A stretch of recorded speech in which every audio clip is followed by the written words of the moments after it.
Hi everyone, welcome to 3 Good Minutes with Ryan and Jen. I'm Jen Frisk. This is Ryan Harding. We are office created at Newmark Knight Frank, and thanks for tuning in again. As promised, this week we are going to talk about everyone's favorite topic, co-working. Co-working has dominated the conversation for the past 7 years in the marketplace, but it's dominating it for a very different reason right now. Co-working, as many of you know, provided for short-term flexibility and quick solutions to office space. It became very pop culture. It became very creative.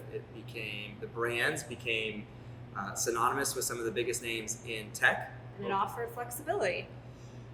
And this day and age, people want flexibility. And so where does co-working go from here is one of the biggest questions we are answering and thinking about on a daily basis. We know that it makes up just under 3% of the LA market, about 6% of the San Francisco market, and about 8% of the New York market prior to the pandemic. And that will change and evolve. And also institutional landlords are finally going to get on board with offering tenants flexible solutions.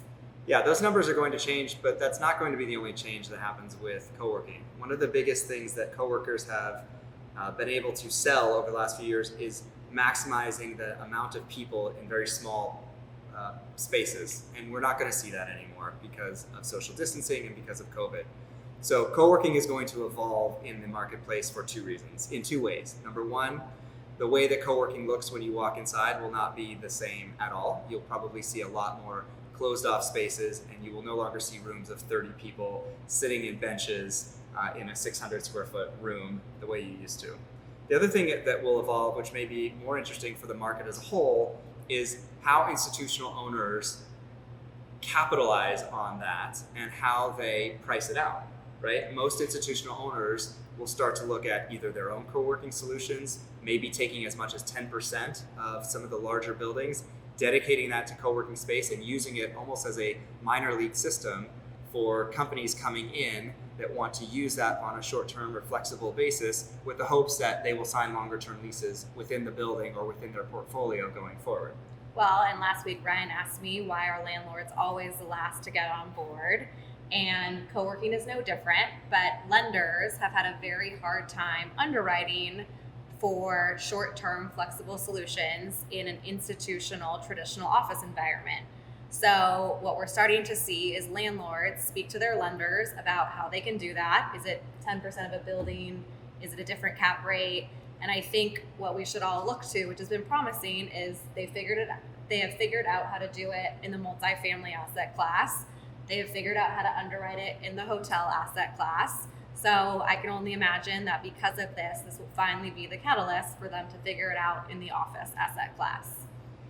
So, a couple of things on co-working to put a bow on it. Number one, it's going to be here, and it's probably going to be here in a much different and bigger way than it has been in the last 6 or 7 years. Just not with huge shared kitchens anymore. You're not going to have the big shared kitchen you used to. You're not going to have the huge open area that you used to, but it's going to be here. And some estimates are coming in as much as double the market's percentage of the market that they used to occupy. Number two, landlords, owners, institutional ownerships and small ownerships, lenders, banks getting on board with it is a trend that will be very common, probably starting in 2021 as the market starts its recovery.